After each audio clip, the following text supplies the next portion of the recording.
అమరావతి మీద సాక్షి ఛానల్లో అది ఏషియాకి సంబంధించినటువంటి ప్రదేశమని వ్యాఖ్యానించడం చాలా బాధాకరమైనటువంటి విషయము. అమరావతి ఒక చరిత్ర తెలుసుకోవాలి. అమరావతి అనేది ఒక చారిత్రాత్మకమైన ప్రదేశం.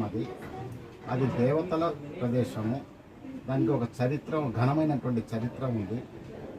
ఆ ఘనమైనటువంటి చరిత్ర తెలుసుకోకుండా నోటికి ఏది వస్తే అది మాట్లాడుతున్నారు. అది గతంలో కూడా అమరావతి మీద అది దయ్యాల కొంప అని అది రకరకాలుగా వ్యాఖ్యానించినటువంటి ఈ వైసీపీ నాయకులు ఇప్పుడు అమరావతిని ఆంధ్ర రాష్ట్ర రాజధానిగా మన ముఖ్యమంత్రి గారు ఎంతో ఘనంగా ప్రారంభిస్తే దాన్ని వాళ్ళు అమరావతి అభివృద్ధి అయితే అది ఆ అభివృద్ధిని చూసుకుని ఓర్వలేక దాని మీద రకరకాలుగా వ్యాఖ్యానిస్తున్నారు.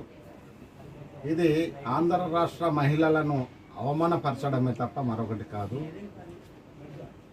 అమరావతి మహిళల మీద, ఈ రాష్ట్రం మహిళల మీద ఏమాత్రం గౌరవం లేకుండా ఇట్లా మాట్లాడడము ఇది కరెక్ట్ కాదు. అమరావతి అది ఒక పుణ్యక్షేత్రము.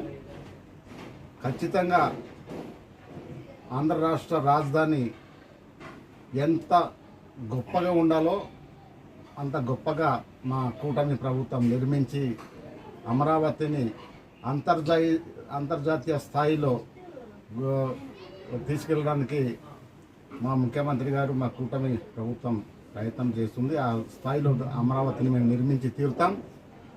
ఖచ్చితంగా ఎవరైతే అమరావతి మీద కించపరుస్తున్నారో వాళ్ళందరూ సిగ్గుపడి తలదించి సిగ్గుపడే విధంగా మేము నిర్మిస్తానని ఈ సందర్భంగా తెలియజేస్తూ, అమరావతి మీద అంత నీచంగా మాట్లాడినందుకు బేషరతుగా వాళ్ళు ఖచ్చితంగా క్షమాపణ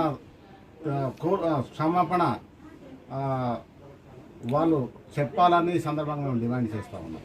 థ్యాంక్ యూ.